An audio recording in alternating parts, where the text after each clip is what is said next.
All right, welcome back everybody to the Junto. This is episode 23. I'm your host, Noah Sawyer. And yeah, it's been a while. It's been like kind of 2 weeks since doing a proper episode. Yesterday, I did a reading and a little bit of a preface to that reading. I read the Clean Break Report, which is a policy paper from 1996 for the Netanyahu government, which was coming into power in that year. I think the election was held in that year. And obviously I was reading that in light of recent events. If you're not watching this live, then this is, I think it's March 2nd, 2026, a couple days into, it's the war with Iran has been ongoing, but this is an unprecedented new phase of the war. A couple days ago, the head of state was assassinated by joint U.S.-Israeli airstrikes or missile. I don't know if they were missiles from boats or if they were airstrikes. I mean, probably both. But anyway, that's not really my domain here. But my domain here is like when I try to decide what to talk about when I'm going live. I mean, I don't really have it down yet. This is still, I won't really have it down until I do like 100 episodes, I don't think. But I try to think about the most important things to talk about. And I think there is a huge connection between a lot of what we've covered on the show already about about the state of humanity that our culture produces in the person, but also in the culture that is then reproduced by that person and thus perpetuated and transformed over time. So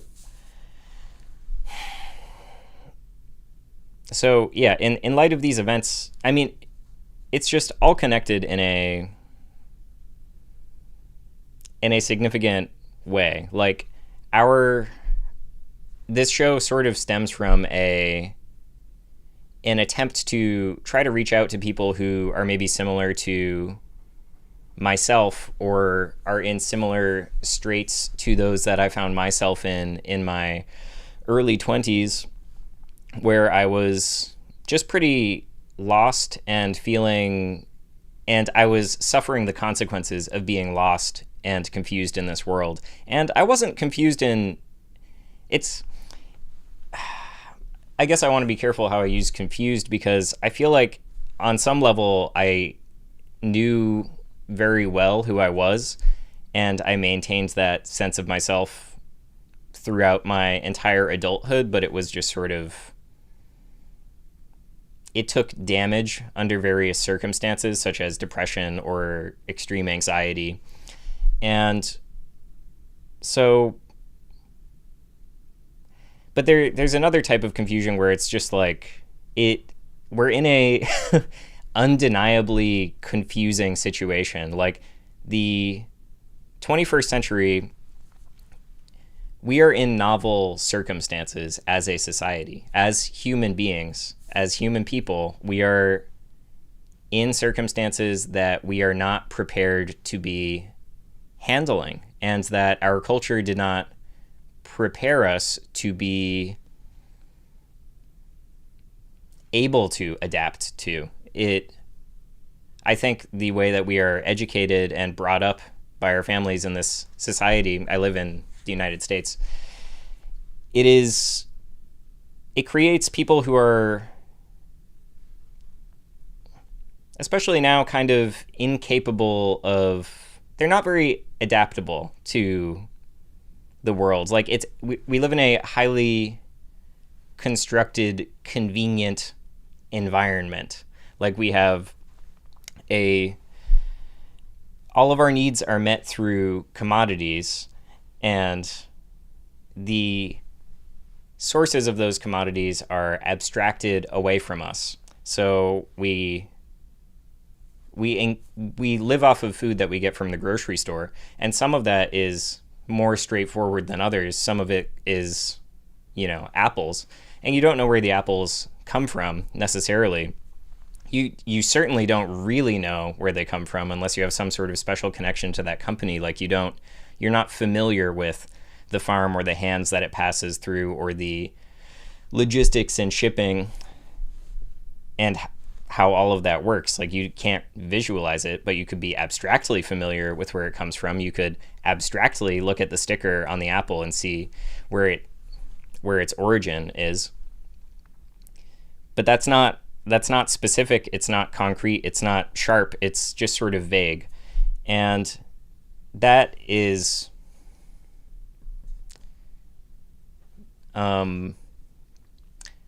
sorry, there's a good word for this, but all of those qualities are a lot more slippery when you move to things that are kind of outright produced. Things like, I don't know, I always think of cereal because cereal boxes are so highly, like a lot of thought goes into the advertising that winds up on a cereal's box, especially for children's cereal, because it's like trying to play to the child psychology. And anyway, so I'm just saying that there's a world that to be born in this society is to adjust to those circumstances. And you can become highly adjusted to those circumstances where you, being a biological organism that needs to consume and needs to live and needs to eat and needs to socialize, you will adapt onto whatever cultural topography is under you. And so you become attached to the foods at the grocery store. Maybe they stop stocking something that you like and it bothers you and you wonder why. And anyway, I'm just trying to say that when you are born and raised in this society, it is raising you for a particular set of circumstances that require very little ability, very little critical thought. You sort of need to work in order to get money, and with that money you pay for your shelter and you pay for your food, and perhaps you start a family and you pay for the needs of your family. It is a society that is very efficient and very convenient in certain ways. And due to that efficiency and convenience, when you give yourself to it and you really integrate yourself within it, you cede some of the other qualities of life that are not so important to that infrastructure. So what I'm saying there is there are lots of qualities of life that do not get developed in this society because they are not conducive to the mode of life that is produced by the society that we live in. And so, I'm just trying to elaborate that this is, well, I'll just pull it all the way around in this particular way. So in order to do that, it's not just about the material conditions of production in the society or anything like that. There's an important element, which is the cognitive infrastructure. And I talked about that yesterday. And this is something that has always existed. It's the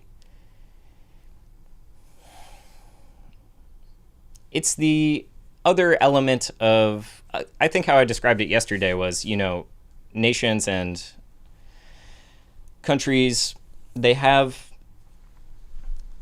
say, transportation infrastructure, and that presents options that you're able to use, or it presents possibilities. It gives you options. You have limited military operations if you don't have a highway that crosses the United States. So they built an interstate highway so that they could have those military options if they ever needed them, if they ever needed to get cross country or to the middle of the country, and you don't want to just rely on the trains.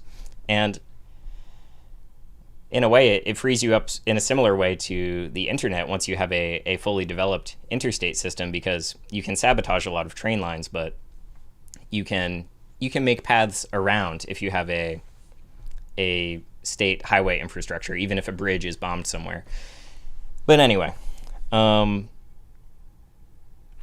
so the cognitive infrastructure, I guess I don't have a very good description of it for previous societies, but it comes to mind where I guess I'll read this little thing. So this is a book that was written anonymously by a French guy after the COVID pandemic, and I'd like to talk to the guy, I guess, but anyway, he quotes, it's more convenient to read out of this than read off of the computer. When I read this the first time, I definitely checked this citation to see that it was legit. And anyway, so this is a NATO document that kind of talks about this concept of cognitive infrastructure, and I think it will be useful. And there are some omissions, some, bracketed ... that the author of this book, Conspiracist Manifesto, that he puts in here. But yeah, this is my print copy of a little excerpt of this NATO document on this topic. So this is one of the last reports of NATO's innovation hub entitled Cognitive, a sixth domain of operations. And I'm going to forget some of the acronyms in here because there's just, there's a lot of acronyms out there. And the author leads up to this with, anyone who thinks the Cold War is finished only has to leaf through one of the last reports of NATO's innovation hub entitled Cognitive, a sixth domain of operations, and published in January 2021. Certainly, with the counterinsurgency doctrines, modern war has ceased to be strictly military, giving itself essentially political goals and essentially civil means. By becoming total, war has become psychological. Already in 1945, Eisenhower would recognize this, quote, "Psychological warfare has shown its right to an honorable place in our military arsenal." So that's Eisenhower in 45. But this NATO document presents a kind of progress. In its form, the recourse to futuristic fiction as a new norm in the colonization of imaginations by the army, and in its content, proposing to adopt the cognitive domain not as a supplementary theater added to land, sea, air, space, and cyberspace, but as a transversal dimension that unifies all the domains. But you might want to read some of this stuff. So then here's the quote from the document, and it's a couple pages. I'll read it. "If one agrees that modern warfare is, for the general good, a constant, hybrid, ambiguous, below-the-radar kind of warfare, and if NATO sticks only to the unique military defense segment of today's warfare continuum, then NATO will not meet the expectations of its allied nations because it will simply not respond to modern warfare threats. Military power is, of course, one essential segment of security, but global security refers to a broad range of threats, risks, policy responses that span political, economic, societal, health, including cognitive health, and environmental dimensions. None of these are being covered by your current domains of operations. The human domain does include cognitive sciences and information sciences, but also biology, psychology, sociology, economics. The human domain is what defines us as individuals and structures our societies." That's that's sort of a start to the definition that I would have liked to use earlier. So, as any international institution does, NATO relies on trust among its partners. Trust is based on respecting some explicit and tangible agreements, but also on invisible contracts, on sharing values, which is not easy when such a proportion of allied nations have been fighting each other for centuries. This has left wounds and scars mapping a cognitive information landscape that our adversaries study with great care. Their objective is to identify the cognitive centers of gravity of the alliance, which they will target with info weapons. You know what I mean, the arsenal of fake news, deep fakes, Trojan horses, digital avatars, progresses in science, all kinds of... Oh, pause. That's an omission there. It's not a continuation of the list. So, progresses in science, all kinds of science, including human domain-related sciences, have created a situation never witnessed in the history of mankind. Never before have individuals and committed minorities had such a devastating power at their disposal. And while CBRN threats are mostly the prerogative of peer or near-peer adversaries, cross-disciplinary NBIC capabilities are the ones these committed minorities excel at utilizing, and they don't wish us well. NBIC, I think, is nanobio info cognitive capabilities, and maybe CBRN is a more conventional type of warfare, because it's saying the CBRN threats are kind of like peer-to-peer and near-peer adversaries. But anyway, you won't solve it by yourself. Human domain-related vulnerabilities, like cognitive centers of gravity, sure represent significant threats for NATO, but they also apply at the national level. But today, what is public opinion?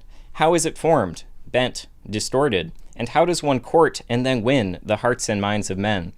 Modern warfare depends heavily on what some refer to as the information sphere. That is the domain where influence can be exerted. This is the world of fake news, organized disinformation, constant erosion of the public's morale. Look back at the global COVID-19 pandemic in the early 20s and, for argument's sake, put yourself in the shoes of the virus and ask yourself, which vulnerabilities should I exploit from human beings to maximize my growth? You know the answer: human behavior. Another break. Within you as an individual, but also within you as part of a family, a community, a society, whoever and wherever you are. Hacking the human being, tampering with the human's personal, individual command and control capacity, leading to meddling with the community's C4ISR, is today's most efficient and cost-effective way for our enemies to reach their goal. Make no mistake, today's target is human behavior, and that includes targeting human cognition through manipulation of the information sphere. The adversaries we know are well-labeled organizations, but we are not good at identifying committed minorities. These communities of zealots scattered around the world, focusing on our vulnerabilities and targeting our centers of gravity, threatening individual nations and international organizations such as NATO. So that's from a NATO document, and that's what I'm getting at when I bring up the cognitive infrastructure element of all of this.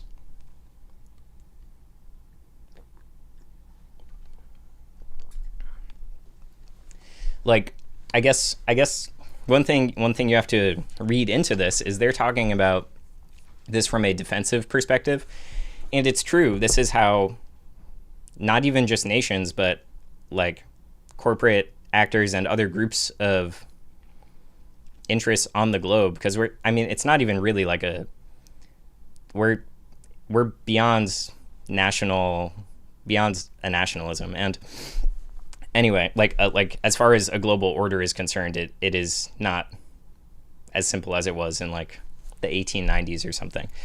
And even then there was a lot going on. But anyway, so they're kind of framing this from a defensive perspective where it's like, and it's true. When you have people critical, like influencers critical of the U.S. government, sometimes they're getting money from, like they'll be American influencers and they'll get money from Russia. They'll get money from China. This has been found out and publicized.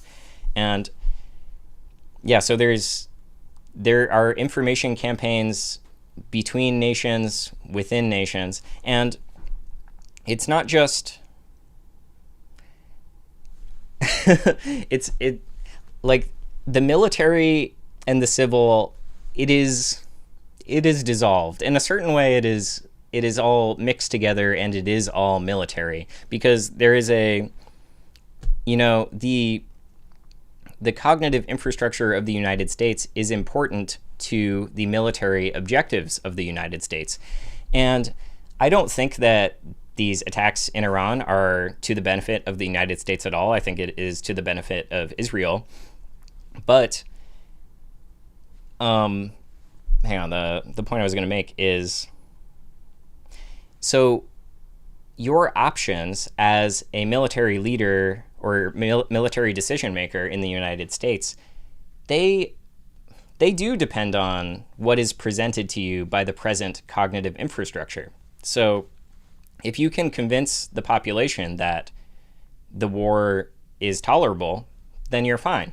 And it's not even about tolerability. It's not like you need to convince people that they need to accept the war. In fact, everyone could hate the war, but if they don't behave in a way that impedes the operation of the society, you can consider that a green light from the military perspective. It would be a gamble because you don't know how things are going to evolve. But if you have a population that is highly, like, coercible comes to mind, but it's not. That implies more of a threat than that implies more of an awareness of the threat than most people really have. And anyway, like, if the U.S. thought the population was going to totally, like, and other nations are like this. The U.S. is just not like this at all, so it's almost funny to talk about, although really it's sad. But there's no like opposition. There's no opposition group within the U.S. There is no real actual opposition party, and there's no opposition plan, and there's no opposition movement or structure or anything that could sway sections of the population to behave in a way that would make the government feel their resentment of this attack, this unnecessary attack on Iran. So to pull this all back around, well, actually, I guess one more note before I pull it all back around. They're talking about, like, where is it? Yeah, modern warfare depends heavily on what some refer to as the information sphere. That is the domain where influence can be exerted. This is the world of fake news, organized disinformation, constant erosion of the public's morale. So they're talking about it as if that is something that is being used as a weapon from one nation to weaken another, but it is also something that the nation uses on its own population so it can accomplish its strategic goals. And those strategic goals, I'm hesitant to even use the word strategic, but it is true because you're assessing the cognitive stature of the population. So you're at least thinking strategically in that way. But, not in the long term, not in any way that relates to any sort of deep values or anything, or true values. But anyway, like, the way that the 21st century is unfolding is not accidental. It is convenient. It tessellates well with the structure of our state, and our state is primarily a extremely advanced military power, and that's like the core of everything. It's not about the president. It's not about the Congress. It is about the military infrastructure. And in a sense, there would be nothing wrong with that, because the world is not a safe place. There is this high-tech competition that has been unfolding for a few hundred years, but now it's post-World War II. It's very intense. Like, the Cold War is this. It is a competition between two great powers, the Soviet Union and the United States, and then later, well, I mean, that's really that's the bulk of it. And they're competing for global security on their terms. Each of them wants global security on their terms. And so that's kind of what I mean where nationalism breaks down. Really, it happens even before that, but all other nations become part of the sphere of influence of one of these global powers seeking to achieve a type of global security and a type of global domination. So, like, I feel like there's a cartoonish association with the concept of world domination, but that is strategically something that has been sought, and not sought by everyone, but that is kind of how it plays out, and that is very much the belief system behind lots of policymakers. But there were attempts at détente, a sort of, like a desire to have a multipolar world where everybody is doing their thing, or it's not a total arms race bent on destruction. And you could argue whether that's possible or what characteristics the relevant nation states would need for that to be possible.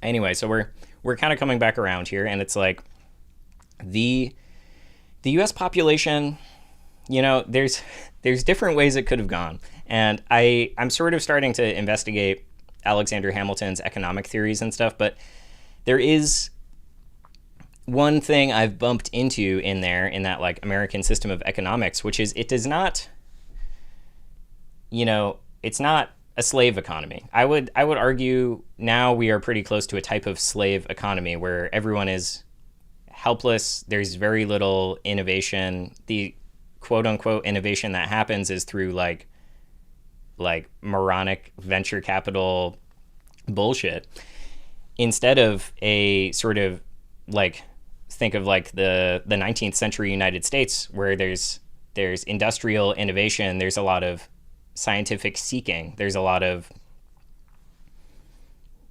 exploration of intellectual concepts for the sake of modification of the material world. So anyway, so I'm just trying to set up this these two different paths that a nation can go down, where it's like, well, do you want to achieve your goals through a dumb and incompetent population that will do whatever you say, and you just have to maintain a type of infrastructure where they are able to energize that infrastructure to the ends of the nation? Or you could, and I don't know a whole lot about this either, but apparently this is sort of something that China has been putting on in this century. You could try to create a population that is very intelligent and very capable, and through doing that, and through maintaining a sense of national loyalty also, you would be creating a whole bunch of autonomous human power that can be utilized by your nation. So anyway, I just set that up because it's, it didn't have to be like this in theory. And I really believe we're in the latter, because if you look at what has been happening over in the 2020s, especially, because everything's moving much faster now. And in the 2020s, people are, oh my God. I mean, COVID feels kind of far away, but that marks, the start of the 2020s. And in 2025, I was looking back, halfway point through the decade, and I was like, wow, I feel like everyone's becoming really incoherent. I feel like people are not able to make sense of anything in front of them, anything in the news, anything in their lives. They seem to be kind of operating without even a personal value system in certain ways, and they're depressed and they're addicted to their phones, and they believe whatever comes from their personal, believable source of information, whether that's a particular influencer or it's Fox News or whatever. And also there's this decay of linguistic ability. People in this country aren't reading, and when they are reading, they aren't reading the best. They're if you look at like popular books on Amazon, it's like stuff that, yes, it should be banned, it should be burned, there should be no romantasy. I'm a bookseller, I'm aware of the term. There's a, it should be banned, cap the people who are writing that. I mean, it's probably all AI. That's why I put that in quotes. Like, I don't know, garbage. But anyway, like when you aren't honing your linguistic capacities, everything just gets more fucked up. Your personal relationships, you don't know the people around you, and they don't know you as deeply as you really could. All of this stuff starts to decay or become impoverished. The lights start to go down. The human light in you starts to go down. That's what I see in America. And it's pretty apparent as well through the drug crises. And like people are tapping out. Like life is becoming unlivable for so many people. And there's lots of reasons for that. That's a major element of this show, is assessing what brings us down and how to shield ourselves from that and strengthen ourselves so that it's not a problem.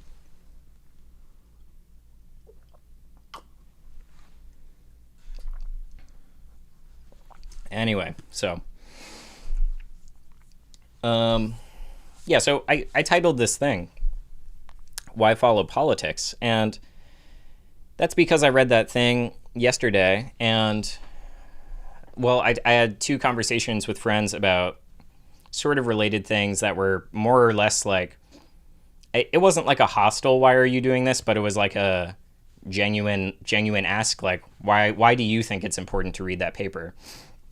And or to be aware of these events at all. Like a friend of mine didn't know about the Iran war until I brought it up on the stream. And like that, if you really think about what is going on right now and you really empathize with the victims in this situation, it is like a totally devastating tragedy. It is beyond any words that I can bring. And like this could spell such a total disaster for that region. It could spell such a total disaster for the entire world. And also it just is so, I mean, like I know who we're dealing with here, like the US and Israel, and it's like I don't want to sound silly, but you do need to kind of see it in a light of like, this is so beyond disrespectful to humanity in its entirety. Like, Iran is a serious country. I don't think their regime is repressive in any insane way. And I mean, certainly given the circumstances that they've been in for decades. And like, this is Persia. It's like it is such a historically significant people, and they're people. They're all alive, and so many civilians are being killed indiscriminately to achieve ultimately Israel's strategic goals in the region. And it's disgusting. And it's something that could really make you break down and cry if you think about what's going on. So, and that requires thinking about what's going on and not just seeing the headlines and listening to Mark Levin or something, or even I don't know, but anyway, so this show is kind of about becoming that type of person that our economy does not care for you to be at all. Like, it is about, like, I'm not an expert on this stuff, but I am trying to be an expert in lots more things than I currently am. I'm studying things. I want to develop as a person. I want to grow my knowledge. I want to become more adaptable. I also would like to become unconfusable. Like, our current state of our current population is so confusable. They don't know how anything works, like materially, socially, psychologically. It like, people are, and I love people, but the current state of the population in the US is like retarded. And when I mean that, it is like, I mean that they have been they are adapting onto like I said, they're adapting onto the topography of the situation they were born in, and the situation they were born in says you should be a fucking idiot and you should go to work and you should go on your phone, and that's, I don't give a shit beyond that. And so you have all these people who, like, you know, they're not people I would want to be working on any kind of serious project with. And basically, I think life warrants acting like you're working on a serious project. I think we live in a totally novel time technologically, and 5 years from now, it will be even more novel. It will be even more unpredictable. We are entering into the least predictable stage of human history ever seen before. And that requires not being confused about every little thing. It requires the opposite. You want to become unconfusable. You want to be able to handle anything that's thrown at you, be able to handle any information that's thrown at you, any situation that's thrown at you without freaking out.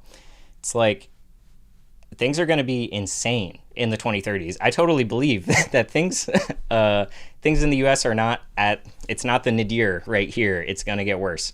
And, you know, I hope that I hope we all make it to the end and do not suffer too much, but I'm not the most, well, in a certain way, I'm extremely optimistic in that is how I want to live and operate. I operate with a sense of hope.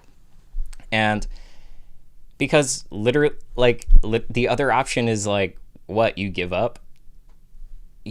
What, you don't think about it? That's not who I am. So it's just not interesting to me. It's just like that seems so clearly in my conscience to be the wrong thing to do, for even my own sake. Even selfishly, that seems like very naive. And yeah, so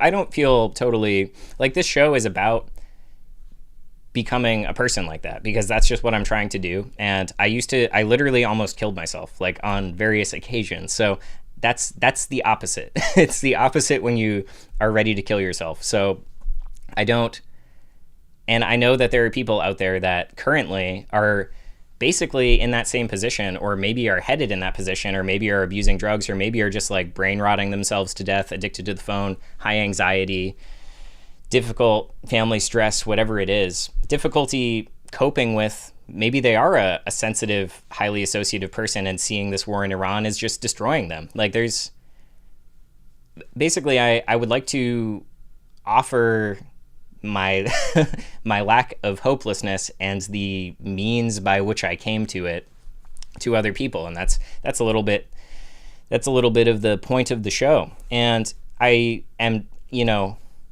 current events factors into that in a certain way.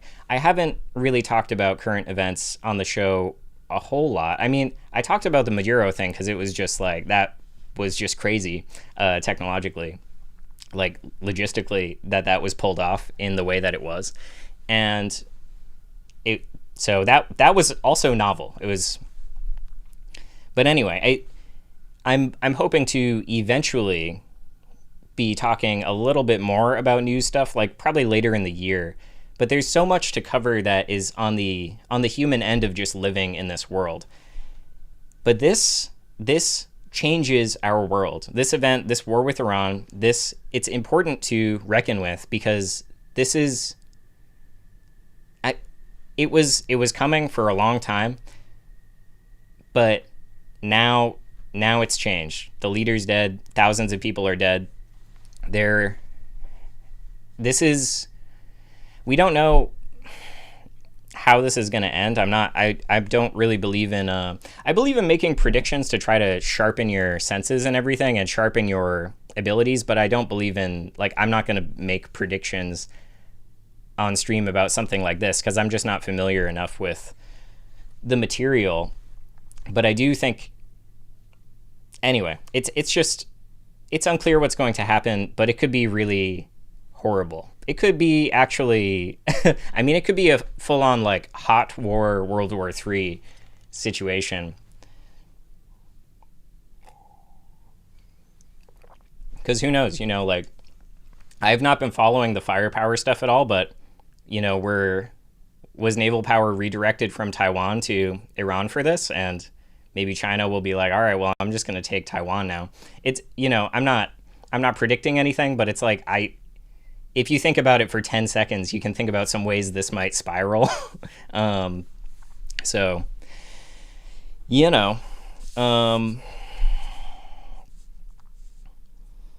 anyway, so I find it worth talking about because there's the perspective that I'm trying to bring on this stuff is not something that I see anywhere. If I saw it the way that I wanted it done, I would just support that person. I maybe wouldn't feel obligated to try to do something that I feel like is missing in my life. And there is a personal element to it where I want to get better at talking. I want to, like, get smarter, basically. And this challenges me because I'm not that smart. It challenges me to study and to clarify my words, become more articulate. But what we see in our mediated world through our phones and what we see in our conversations, which is secondhand mediation, because everyone is a phone addict or everyone is phone sick now. So then when they go and have their conversations with people, they're just having these secondhand phone sick conversations with each other where they're both like, I'm not like calling everyone an idiot, but some people in America are idiots. Newsflash. It's like, it's a problem. It's yeah. So anyway, like, mostly, like, a lot of people are unaware of what's happening, and I think that can be fine. I think that if you are doing work that is important and is, if you're on your mission, not everyone needs to know about world events. I just don't think everyone needs to do everything. I think there's plenty of room for different people with different capabilities to, like, that's kind of the ideal world, is lots of different people doing lots of different things, living very different lives. And so, but in our situation, like, I kind of see it broken into these three things where it's like some people are not talking about it at all. Some people are just like really attached to their news disseminators, their mainstream news disseminators in particular, and they will, share their Instagram posts about like Trump did it again, or like be like, wow, yeah, we finally got that evil dictator. People will just kind of regurgitate their stupidity, and then there's sort of the more internet pilled version of that where it's like people will be like way too like like fantastical in their interpretations of what is happening. Like they will make far too many leaps in interpreting current events. Like you see that with the Epstein stuff, just like ridiculous fantasy elements being projected into the information or projected out of the information.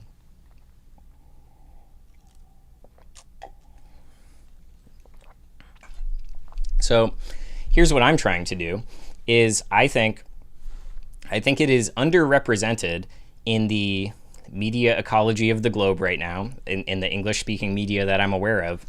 It's unprecedented to advocate for trying to find the receipts, trying to follow the money, find the receipts, figure out who contributes to these decisions being made, and through all of this, develop a picture of how power actually works, how decisions are actually made. Start learning the names, start learning the think tanks, start learning the policy centers, start learning who's funding who. Follow the money back. It might go back hundreds of years.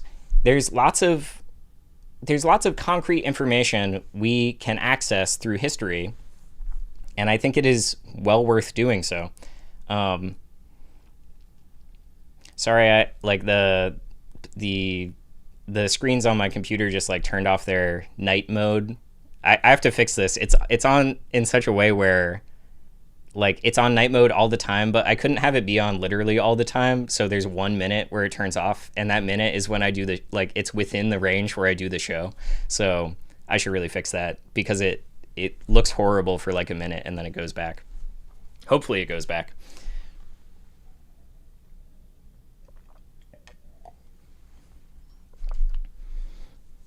Anyway, um, yeah. So there's I just think that is missing in real life and it's missing on the internet. And I like if you're new to this, like I'm a bookseller. I really believe in I love books. I love history. I love physical history that you can put your hands on and learn about. And you know, and it's not easy to read that old stuff either. Or like just kind of thinking about like not that anything you have to read right here is particularly old, but like when you go back and read stuff even from like the early 1900s, it's like language changes and we are being so dumbed down by the way that we communicate with each other through instantaneous communication and general internet content absorption. We're being made into relatively illiterate people. So anyway, and there's another side to trying to approach history and current events in this way where like here's another mistake that I think people make, and it's something that we all do a little bit, and it's one of those things you have to learn to not do it. You have to learn it's not productive, and that is like wanting to flex your knowledge or like basically it becomes really frustrating when you start to get any like I don't have the best handle on this stuff, but I've been studying it for a few years now, and like when you start to get a grip, it becomes really infuriating to hear other people talk about it the way that they're talking about it because they're wrong.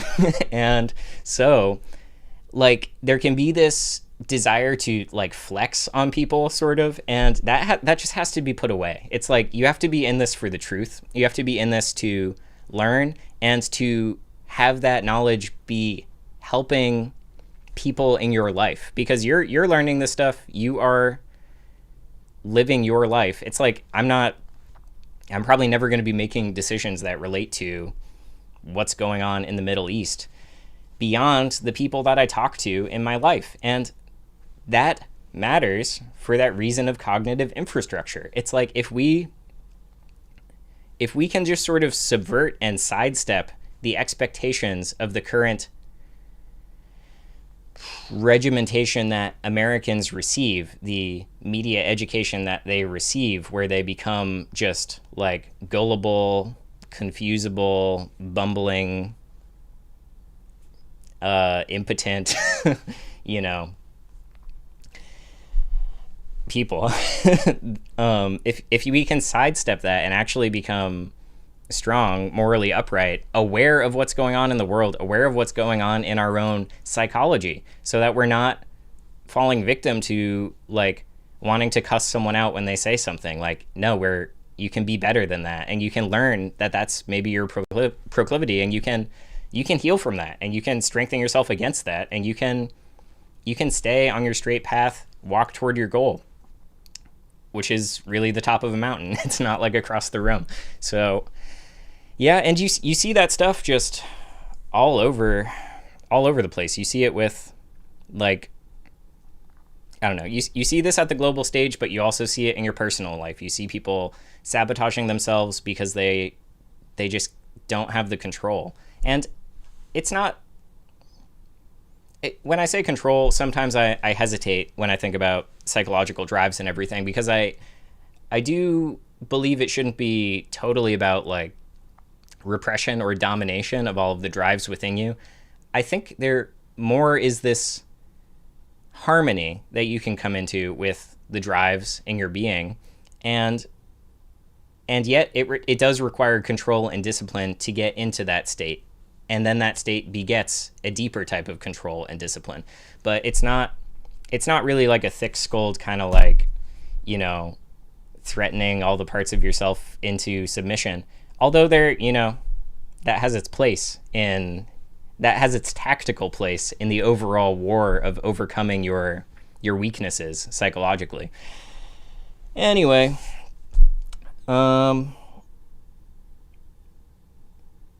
yeah, I guess one more little thing I was thinking about when I was prepping this and thinking about like who I want to be in the 2030s and who I'm trying to like help other people become in the 2030s, like people who aren't confused or shocked or impotent in the face of everything that we're going to face in the coming decades. I was thinking about this conversation I had. I was in Western Massachusetts doing some summer work for this professor. Like I was doing some gardening stuff and I was painting his deck. And one day I was talking to his neighbor, and his neighbor was like a boomer guy who used to be a hippie. I mean, he didn't look like a hippie at all, but based on the stories he was telling me about the 60s and the 70s, that is what I gathered. And he said something that stuck with me and pops into my head every once in a while, which he was a little incredulous, or he was just, I don't know. I don't think he'd had a conversation with someone my age at the time in a while. I was maybe like 20, 21. And he was just telling me that, like, you know, back then, like, we really thought we were changing things. And that stuck with me because it's like, yeah, well, you weren't. You didn't. And now we're here. So same deal for all the way down. I mean, like, Gen X, millennials. It's not exactly the same thing, but the impotence is the same thing. The begetting horrible conditions is the same thing. And I'm not saying all those people are horrible. Quite the contrary. They, you know, they're people, and I love them in that respect. But from the cultural and political standpoint, they were generations of failure. And worse than that, they really have been they begot through their ignorance such horrible shit that now we have to deal with. And that's something that I think about, where it's like, okay, well, you know, in the 2030s, I don't want to have any grand delusions that are, you know, I don't want to be patting myself on the back for changing the world if I'm not. I would like to have a really realistic picture of the world, how power is working, what's going on in my life, who I am as a person, what I believe in, who my friends are, what we're trying to do. And who knows, maybe I'll still be doing the show. But anyway, you know, that's kind of that's the bulk of what I was gonna talk about. I had a little reading set aside here, which I'll probably read because why not?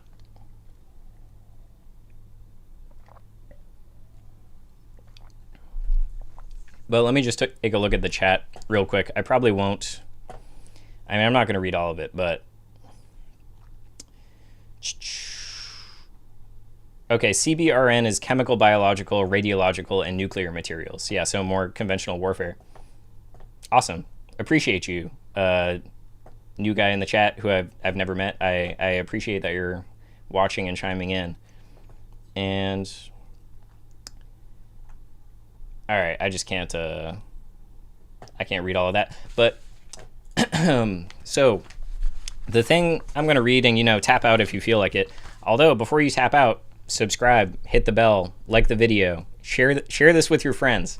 I'm working on a bunch of short form content, but it is a pain in the ass. And it, you know, I've just got to sit down and grind. I've just got to sit down and grind. I've got to just, you know, churn out some reels, some short videos, but also I want to make some summary videos. I know I've been saying that forever, but I actually am making progress on doing that. I just kind of don't want to. I kind of want to just like post them all at the same time. So, all right. So real quick, or, you know, maybe I'll read a bit of it. It is really good. I'm going to read some of George Washington's farewell address that I think is relevant to what I was just talking about. And so So yeah, I'm not going to start at the beginning. I'm going to start at a part that is a bit more relevant, where he starts talking about the concept of faction and partisanship and being careful, because before that he's talking about how important it is to put national unity above everything else for the safety of the nation. And there's one comment before he does that. He literally barely addresses it at all, because, you know, it's like, what is it, 1799 or something at this point? And there's this quote that sometimes I think about, like he's addressing the citizens of the United States. Interwoven as is the love of liberty with every ligament of your hearts, no recommendation of mine is necessary to fortify or confirm the attachment. And it's like, well, they had just won a war. They were all united, and now it's so different. And they're actually, you need to spend a lot of time just thinking about what those concepts mean to the state of a nation and what that looks like in the current one. So anyway, that's just a little side note, but the language here, obviously, you know, it's like 250 years old, and it is a little, I mean, it's, you know, it's old. And so I will probably stop to explain a few things, but, you know, I feel like he's preparing, he discusses things in a way that it's completely applicable to the concept of psychological warfare, as we were discussing earlier on the show. So anyway, I'll just hop into it. So, in contemplating the causes which may disturb our union, it occurs as a matter of serious concern that any ground should have been furnished for characterizing parties by geographical discriminations, northern and southern, Atlantic and western, whence designing men may endeavor to excite a belief that there is a real difference of local interests and views. This can be extrapolated from, because he's talking about geography and how it can be manipulated by men with intention to sow discord within the nation, to take your eye off the ball. Like, here he's talking about national unity. Even more broadly construed, the ball is life. The ball is God. If you are taking your eye off of what matters the most, really, and you're getting distracted and you're getting pulled away from it, you're going to get fucked. So anyway, pardon my language, Grandma, if you're watching this.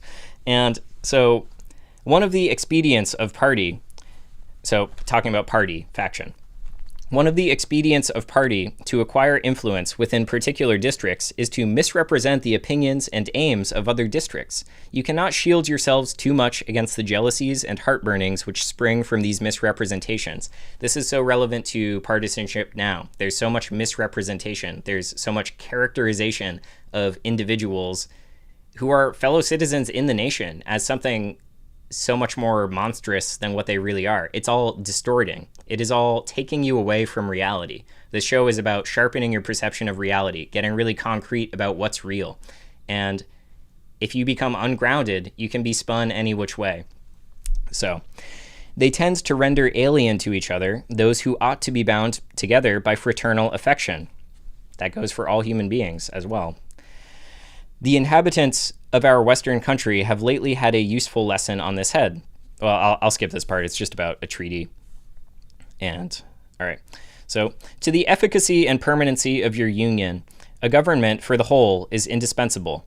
No alliances, however strict, between the parts can be adequate substitution. They must inevitably experience the infractions and interruptions which all alliances in all times have experienced.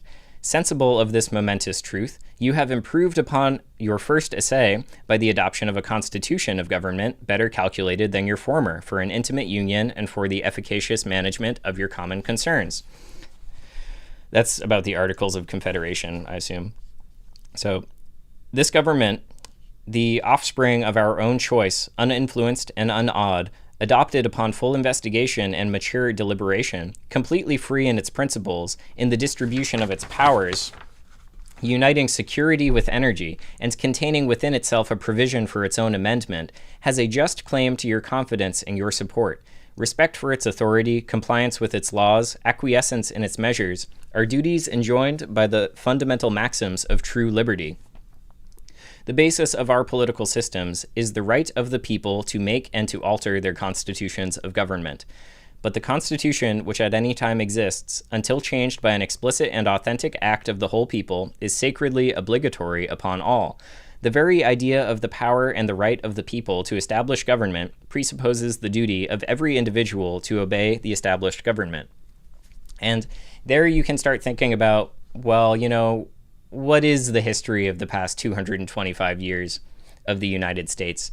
It's a whole lot of manipulation of the parameters that were set at this time to achieve certain ends and then still be legally binding by that sacredly obligatory connection, still binding everybody legally to it until you're in a situation such as ours. And he describes such a situation in a moment. So all obstructions to the execution of the laws, all combinations and associations under whatever plausible character, with the real design to direct, control, counteract, or awe the regular deliberation and action of the constituted authorities, are destructive of this fundamental principle and of fatal tendency. They serve to organize faction, to give it an artificial and extraordinary force, to put it in the place of the delegated will of the nation, to put in the place of the delegated will of the nation the will of a party, often a small but artful and enterprising minority of the community, and according to the alternate triumphs of different parties, to make the public administration the mirror of the ill-concerted and incongruous projects of faction, rather than the organ of consistent and wholesome plans digested by common councils and modified by mutual interests. However, combinations or associations of the above description may now and then answer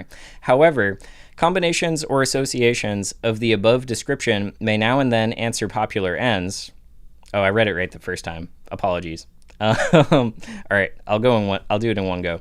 However, combinations or associations of the above description may now and then answer popular ends, they are likely, in the course of time and things, to become potent engines by which cunning, ambitious, and unprincipled men will be enabled to subvert the power of the people and to usurp for themselves the reins of government, destroying afterwards the very engines which have lifted them to unjust dominion. Sound familiar? So you just got to read this, because love America, hate America. If you hate America, that's where it started. So if basically whatever opinions you have, if they're worth talking about, you should be, or in order for them to be worth talking about, you should be seeking the truth. You should be seeking to understand them. So many people, especially on the left, it's a problem in a different form on the right. They have their opinions, and that's it. And they accept their opinions because they more or less work for them. But they're not grounded opinions. They're not specific. They tend to not even really know what they're talking about at all. And yeah, so if you're on the left, just ground it, make it an argument. I remember when all the kind of campus debate type stuff was starting, or when I was in college, Milo and Steven Crowder came to my school, and everyone was complaining about that, or there were protests there. And I was in a left type community. I was an artist. I played music, and I remember talking to my roommate at the time, who was a more apolitical guy, and I was just if they're wrong, debate them. Everyone hates on that perspective, especially everyone on the left will hate you for saying that. And it's bro, have you ever validated an idea before? Have you ever validated a claim before? Because it's very doable, and you can ground whatever you're talking about. You can go for it.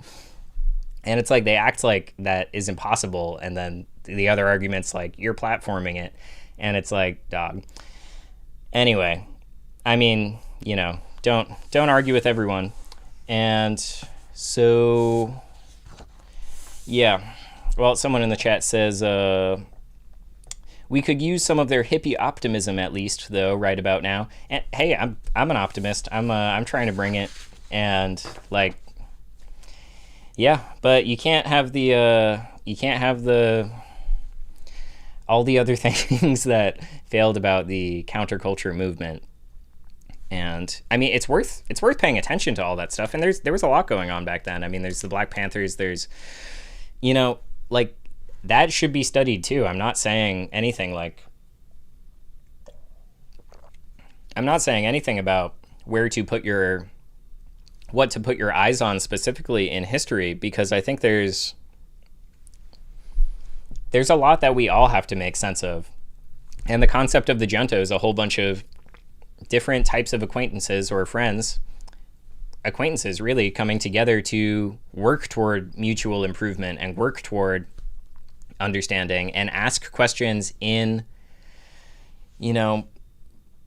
just honestly, sincerely, and be seeking truth in your life and goodness in your life. And so, yeah, all right, well, appreciate everybody for watching. I think I'm going to hop off here, and the plan is to do, what I have been doing, because I took 2 weeks off, and the document I just read was George Washington's farewell address, and I will remember to leave a link in the description. It's online, it's very available, and it's good. I really recommend reading it, especially if you hate America, because you have to create an argument. If you don't create an argument that you can articulate outside to other people and argue for the validity for with a good-hearted, sincere person who's trying to also hear you out, trying to build you up, trying to give you the benefit of the doubt, and work toward finding something that you could maybe mutually agree on,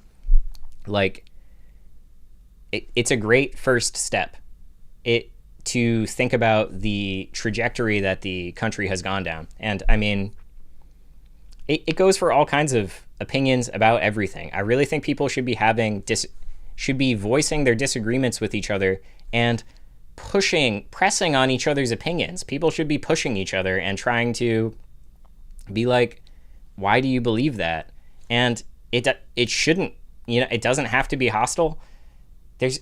But we're kind of a defensive people right now, and it's like, let's have some good faith conversation. Does God exist? Does what you do in this life matter after you die? You can ask big questions. You can ask well, what is liberty? How would you define liberty? What is what's wrong with what happened in the war? What's wrong with what's going on in Iran right now? All of that. It's you should be able to go 1, 2, 3, 4. Here's what I think. And you should be able to back it up if you're contested. If you want to be an intellectual person, if you want to be thinking, if you want to be able to articulate your ideas, you got to go for it. And honestly, I mean, some people will probably dislike this, but I don't think there's anything wrong with getting writing prompts from ChatGPT and just trying to just totally challenge yourself with those writing prompts and be here's what I think, blah, blah, blah, blah, blah, tear it apart. Or I don't know. I've never done that specifically, but, I'm just thinking of people who are not in, and it's most of us, most people are not really in a community of IRL getting together to talk about serious ideas. And yet there's a lot of relief that comes from doing that. For me, I think that is I think thinking about these things is fun. There is joy in it, and you can forget that. You can be lazy, you can be tired. I have a huge problem with laziness and lethargy, and I'm trying to discipline myself out of it. And one of the ways that I do it is I have to remind myself I never regret doing things like this. I often regret staying in bed too long or sleeping too much or wasting my time or going on my phone. I often regret all those things pretty much every time I do them, but I never regret trying to make sense of the world and the way that I'm living and try to better the way that I'm living in the lives of my friends. That's something that quite the opposite. I would, if I don't do enough of that in my life, I will regret it. And so it's hard, but it's hard because our whole society is geared against that. it is an uphill battle to try to do that. And that's not inherent in a state, I don't believe. I think, you could live in a state where there's a little more respect for the human person, but we happen to be in a global situation with a lot of hatred for the human person. So, yeah. Well, thank you, Censor. Yeah, I'm a big believer in primary sources. And the other thing that's nice about reading stuff like the George Washington thing, it's like they were using language differently. They literally were using language differently. They were different people. We are all phone-brained, we're messed up. We're messed up people in the 21st century. And back then, before all of that, things were slower. Life was literally different. You interpreted words differently. Their powers affected other people differently because it was a different situation. But those powers, you can still access them. They can still affect you. You can find all the depth in those words. You can read, I don't know, especially reading like things like people's letters to each other in that time period. It's like, because that's so personal. That's like I'm writing to you, and you can, something like this. George Washington didn't even really, he signed off on it. I believe he contributed to it and made edits to it, but I think it was mostly written by Alexander Hamilton and maybe Madison. But, it's a prepared document. Whereas letters they might be urgent. You might only have a moment to write it. Washington was writing letters in wartime all the time. So anyway, yeah. I have not read Yuval Noah Harari's works, but he seems sus to me personally. But that's the vibe. I don't really know anything about him, but I will keep in mind. I'll investigate the guy because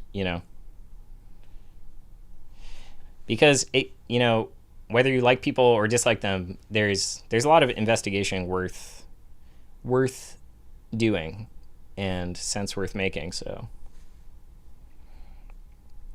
but he's kind of like, is he like a transhumanist type dude? That's all I know.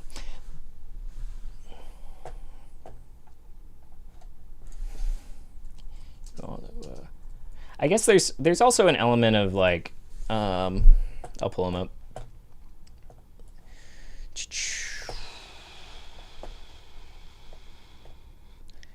Yeah,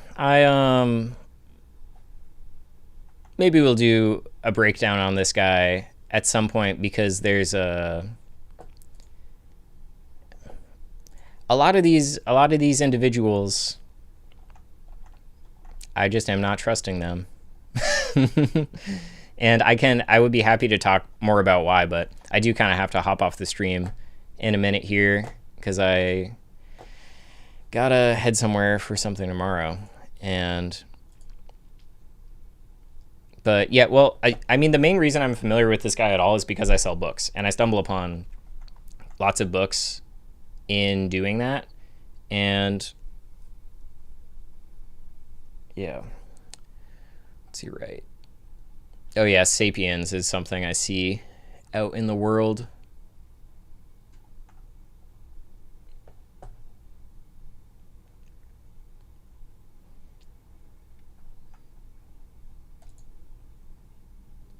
All right. Well, I'll investigate. Or let me see you say anything. Totally, it's something that's missing. Is further research.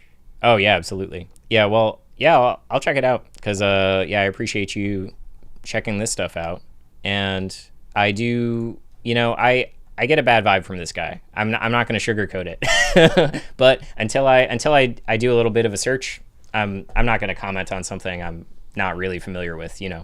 All right. Well, yeah, I appreciate everybody for checking the show out, and yeah, if you have friends that are into this stuff, send it their way. And yeah, I'll do 3 more shows this week. Tomorrow, there's a chance. I mean, I'm just doing a family thing tomorrow in the afternoon, and it's like, I'm hoping I get back here in time to do a show, but there's a chance I don't. I will be here Thursday and Friday, hopefully tomorrow. All right, have a great night, everybody. Thanks for watching.